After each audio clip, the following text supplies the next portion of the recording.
Dear all, ഫെർമ നമ്പേഴ്സിനെ കുറിച്ച് നമ്മൾ പല പ്രാവശ്യം കേട്ടിട്ടുണ്ട് അല്ലേ? ഫെർമ നമ്പേഴ്സ് എല്ലാം തന്നെ പ്രൈം ആണെന്നായിരുന്നു ആദ്യത്തെ ഒരു കോൺസെപ്റ്റ്. അത് കഴിഞ്ഞ് കുറച്ചു കാലം കഴിഞ്ഞപ്പോൾ ഓരോന്നോരോന്നായിട്ട് കോമ്പോസിറ്റ് ആണ് എന്ന് കണ്ടുപിടിച്ചു തുടങ്ങി. അങ്ങനെ 1909 F8 ഒരു കോമ്പോസിറ്റ് നമ്പർ ആണെന്ന് കിട്ടി. കോമ്പോസിറ്റ് നമ്പർ ആണ് എന്ന് പ്രൂവ് ചെയ്തു. പക്ഷേ ഈ കോമ്പോസിറ്റ് നമ്പർ എന്ന് പറഞ്ഞാൽ അതിന് ഫാക്ടേഴ്സ് ഉണ്ടല്ലോ. ഈ F8ന്റെ ഒരു ഫാക്ടർ കണ്ടുപിടിക്കാൻ വേണ്ടിയിട്ട് 1980 വരെ സമയമെടുത്തു. അതായത് ഏകദേശം 70 വർഷങ്ങളോളം എടുത്തു ഈ F8നൊരു ഫാക്ടർ കണ്ടുപിടിക്കാൻ. പല മാത്തമാറ്റീഷ്യൻസിനും പല രീതിയിൽ കണ്ടുപിടിക്കാൻ ശ്രമിച്ചു, ഫെയിൽ. കോമ്പോസിറ്റ് ആണെന്നറിയാം, പക്ഷെ ഫാക്ടർ കണ്ടുപിടിക്കാൻ പറ്റില്ല. ഇത് തന്നെയാണ് നമ്പേഴ്സിന്റെ ഏറ്റവും വലിയൊരു പ്രത്യേകത. ഇത് തന്നെയാണ് ക്രിപ്റ്റോളജിയുടെ ഒരു അടിസ്ഥാനം എന്ന് പറയുന്നത്. കോമ്പോസിറ്റ് നമ്പേഴ്സിന്റെ ഫാക്ടേഴ്സ് കണ്ടുപിടിക്കുക ഭയങ്കര പ്രയാസമുള്ള കാര്യമാണ്. നമ്മളിപ്പോൾ നോക്കുമ്പോൾ കോമ്പോസിറ്റ് നമ്പർ പറഞ്ഞാൽ 4 composite, 6 composite, factor so easy എന്ന് നമ്മൾ വിചാരിക്കും. പക്ഷെ അങ്ങനെയല്ല. ഇതിലും വളരെ പ്രയാസമുള്ള കോമ്പോസിറ്റ് നമ്പേഴ്സ് ഉണ്ട്. ഒരു നമ്പർ കണ്ടാൽ നമുക്ക് കോമ്പോസിറ്റ് ആണോ പ്രൈം ആണോ എന്ന് ഡിറ്റർമൈൻ ചെയ്യാൻ തന്നെ ഭയങ്കര പ്രയാസമായിട്ടുള്ള നമ്പേഴ്സ് ഉണ്ട്. അപ്പോൾ പൊള്ളാർഡ് എന്ന് പറയുന്ന മാത്തമാറ്റീഷ്യൻ കണ്ടുപിടിച്ചത് ഫാക്ടറൈസ് ചെയ്യാനുള്ളൊരു മെത്തേഡാണ്. നമുക്കൊരു നമ്പർ തന്നിട്ടുണ്ടെങ്കിൽ അതിനൊരു ഫാക്ടർ ഉണ്ടോ എന്ന് കണ്ടുപിടിക്കാനുള്ള ഒരു മെത്തേഡാണ് പൊള്ളാർഡ് കണ്ടുപിടിച്ചത്. ആ മെത്തേഡിന്റെ പേരാണ് പൊള്ളാർഡ്രോ മെത്തേഡ് അല്ലെങ്കിൽ മോണ്ടെ കാർലോ മെത്തേഡ്. ഈ രണ്ട് പേരിലും ഈ മെത്തേഡ് അറിയപ്പെടാറുണ്ട്. അപ്പോൾ ഈ മെത്തേഡ് ഉപയോഗിച്ചിട്ട് ഒരു given number n, usually normally നമുക്ക് ആ n കിട്ടുന്ന നമ്പർ എന്ന് പറയുന്ന ഒരു വലിയ നമ്പർ ആയിരിക്കും. ചെറിയ നമ്പർ ആണെങ്കിൽ നമുക്ക് ഇത്ര വലിയ ബുദ്ധിമുട്ടൊന്നും ഉണ്ടാവില്ല. അപ്പോൾ അങ്ങനെ ഒരു n എന്ന് പറയുന്ന ഒരു നമ്പർ കോമ്പോസിറ്റ് ആണെന്നറിയാം, പക്ഷെ അതിൻ്റെ ഫാക്ടർ കണ്ടുപിടിക്കണം. അത് നമ്മുടെ കയ്യിലോട്ട് തരും. അതെങ്ങനെ കണ്ടുപിടിക്കും എന്നുള്ളതാണ് ഇനിയത്തെ പ്രശ്നം. ഓക്കെ, ആ മെത്തേഡാണ്, ആ ഒരു അൽഗോരിതമാണ് പൊള്ളാർഡ്രോ മെത്തേഡ് കൊണ്ട് നമ്മൾ പഠിക്കാൻ പോകുന്നത്.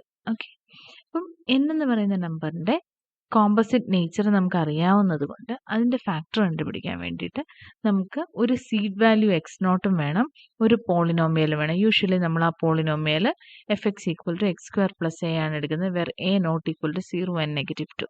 നിങ്ങൾക്ക് സാധാരണ a എന്ന് പറയുന്ന വാല്യൂവും കൂടി തരും, x0 തരും. x0 തന്നില്ലെങ്കിൽ നിങ്ങൾക്ക് 1 or 2 വെച്ചിട്ട് തുടങ്ങാം. അപ്പോൾ അങ്ങനെ ഇത്രയും കിട്ടിക്കഴിഞ്ഞാൽ എങ്ങനെ നമ്മൾ ഇതിനെ ഫാക്ടറൈസ് ചെയ്യുമെന്നാണ് ഇനി കാണാൻ പോകുന്നത്. ഫാക്ടേഴ്സ് കണ്ടുപിടിക്കുന്ന മെത്തേഡ് ആദ്യം പറയാം, അതിൻ്റെ തിയറി ഞാൻ രണ്ടാമത് പറയാം. തിയറി മനസ്സിലായില്ലെങ്കിലും മെത്തേഡ് മനസ്സിലായിരിക്കണം. മെത്തേഡ് എന്താണെന്ന് വെച്ചാൽ നമ്മൾ ഈ x0 എന്ന് പറയുന്ന സീഡ് വാല്യൂ എടുത്തല്ലോ.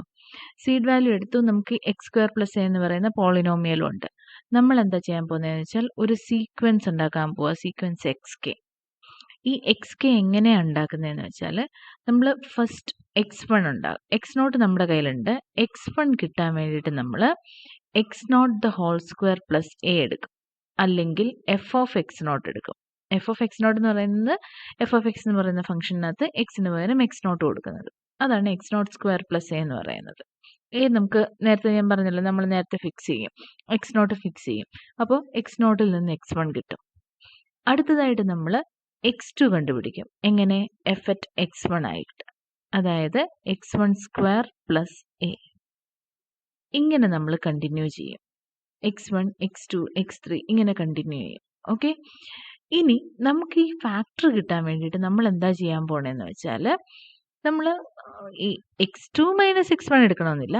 അടുത്ത ഒരു x3 വരുമ്പം തൊട്ട് x3 - x1, x3 - x2 ഇതിൻ്റെയൊക്കെ GCD വിത്ത് n എടുക്കണം. മനസ്സിലായോ? GCD വിത്ത് n എന്ന് പറഞ്ഞു കഴിഞ്ഞാൽ n-ൻ്റെയും കൂടി ഡിവൈസർ ആണെന്നല്ലേ അർത്ഥം.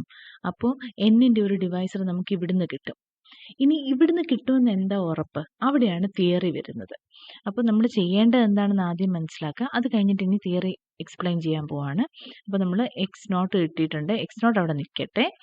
x1, x2, x3, x4 ഇങ്ങനെ പോകുമ്പോൾ നമ്മൾ ആദ്യം x1 ആണല്ലോ നമ്മുടെ കയ്യിൽ കിട്ടിയത്. x3 കിട്ടിക്കഴിയുമ്പോൾ x3 - x2 ൻ്റെയും എന്നിൻ്റെയും കൂടെ ജി സി ഡി എടുക്കുക. അത് കഴിഞ്ഞിട്ട് x3 മൈനസ് അത് ജി സി ഡി ചിലപ്പോൾ 1 ആയിരിക്കും വരുന്നത്. നമുക്ക് ഈ എന്നിൻ്റെ ഫാക്ടർ കിട്ടുന്നിടം വരെയും നമുക്കിവിടെ ജി സി ഡി 1 തന്നെ വന്നുകൊണ്ടിരിക്കും. എന്നിൻ്റെ ഫാക്ടർ കിട്ടുകയാണെങ്കിൽ മാത്രമേ ജി സി ഡി 1 അല്ലാതെ കിട്ടുകയുള്ളൂ. അത് കഴിഞ്ഞിട്ട് അപ്പോൾ ഇവിടെ 1 ആണ് വരുന്നതെങ്കിൽ x3 മൈനസ് x1ൻ്റെയും എന്നിൻ്റെയും കൂടി ജി സി ഡി എടുക്കുക. അവിടെയും 1 ആണ് വരുന്നതെങ്കിൽ അടുത്ത x4ലേക്ക് പോവുക. x4 മൈനസ് x1ൻ്റെയും എന്നിൻ്റെയും കൂടെ ജി സി ഡി നോക്കുക. x4 മൈനസ് x2ൻ്റെയും എന്നിൻ്റെയും ജി സി ഡി നോക്കുക. x4 മൈനസ് x3യുടെയും എന്നിൻ്റെയും ജി സി ഡി നോക്കുക. ഇങ്ങനെ നോക്കി നോക്കി പോവുക. മനസ്സിലായോ? മിക്കവാറും ഈ മൈനസ് x1ലോ x2ലോ ആണ് കിട്ടാൻ പോണത്. കാരണം റെപ്പറ്റീഷൻ വരുന്നത് ഒരു സർക്കുലർ ഒരു പാറ്റേണിലായിരിക്കും. അപ്പോൾ ഏതായാലും നമ്മളിങ്ങനെ ജി സി ഡി എടുത്തെടുത്ത് പോകുന്നു. ജി സി ഡി എപ്പം 1 അല്ലാത്തൊരു നമ്പർ വരുന്നു, that means that number divides n. അവിടെ വെച്ച് നമുക്ക് എന്നിനൊരു ഫാക്ടർ കിട്ടും. ഓക്കെ, ഇനി ഇതിൻ്റെ തിയറിയിലേക്ക് പോകാം. n എന്ന് പറയുന്ന നമ്പർ ഒരു വലിയ നമ്പർ ആണെന്ന് പറഞ്ഞു. അപ്പോൾ എന്നിൻ്റെ ഒരു ഫാക്ടറെങ്കിലും less than or equal to root of n ആയിരിക്കും. അപ്പം ഒരു ഫാക്ടറെങ്കിലും വളരെ ചെറിയ എന്നുമായിട്ട് കമ്പയർ ചെയ്യുമ്പോൾ വളരെ ചെറുതായിട്ടുള്ള ഒരു ഫാക്ടറെങ്കിലും ഉണ്ടാവും. നമ്മൾ ഈ x1 x2 x2 x3 ഒക്കെ എടുക്കുന്നത് ഇങ്ങനെ എടുത്തെടുത്ത് പോകുമ്പോൾ x1 x2 ഒക്കെ തമ്മിലുള്ള ഡിഫറൻസ് എന്ന് പറയുന്നത് കാൽക്കുലേറ്റ് ചെയ്ത് പോകുമ്പോൾ ഈ ഡിയിൽ ഇതിൻ്റെ ഡിഫറൻസ്, ഈ ഡിഫറൻസിൻ്റെ ലീസ്റ്റ് റെസിഡ്യൂ മോഡുലോ ഡി എടുത്താൽ, ഡി ചെറിയ നമ്പർ ആയതുകൊണ്ട് മോഡുലോ ഡി ഇപ്പോൾ 10 റെസിഡ്യൂസ് 10 എന്ന് പറയുന്ന മോഡുലസിൽ നമ്മൾ ലീസ്റ്റ് റെസിഡ്യൂസ് എടുക്കുമ്പോൾ 9 എണ്ണേ വരാൻ വഴിയുള്ളൂ. അപ്പോൾ ഈ നമ്പേഴ്സ് എവിടെയെങ്കിലും ഒക്കെ വെച്ച് റിപ്പീറ്റ് ചെയ്യാൻ തുടങ്ങും. അങ്ങനെ ഡിയുടെ മോഡുലസിൽ റിപ്പീറ്റ് ചെയ്ത് കഴിഞ്ഞാൽ that means D divides x j minus x I. പക്ഷേ ഇവിടെ എക്സ് ജെ മൈനസ് എക്സ് ഐയും എന്നുമായിട്ടുള്ള ജി സി ഡി നമ്മൾ എടുത്തു പോകുന്നുണ്ട്. അപ്പോൾ അവിടെ നമുക്ക് 1 കിട്ടുമ്പോൾ അവിടെ that means n does not divides x j minus x i. അല്ലെങ്കിലും ഇവിടെ ചെറിയ നമ്പേഴ്സിലൊക്കെ നമുക്ക് d divides x j minus x i എന്ന് കിട്ടിയാലും n വളരെ വലിയ നമ്പർ ആയതുകൊണ്ട് n does not divide x j minus x i എന്ന് കിട്ടും. അല്ലെങ്കിൽ തന്നെ x j minus x i എന്ന് പറയുന്ന സാധനത്തിനെ n ഡിവൈഡ് ചെയ്യണമെന്ന് ഇല്ല, x j minus x i എന്നിനെയും ഡിവൈഡ് ചെയ്യണമെന്നില്ല. അപ്പോൾ ഇങ്ങനെ കിട്ടിക്കഴിഞ്ഞാൽ that means X j minus x i എന്ന് പറയുന്നത് ഡിയുടെ ഒരു മൾട്ടിപ്പിളാണ്, സെ കെ ഇൻറ്റു ഡി.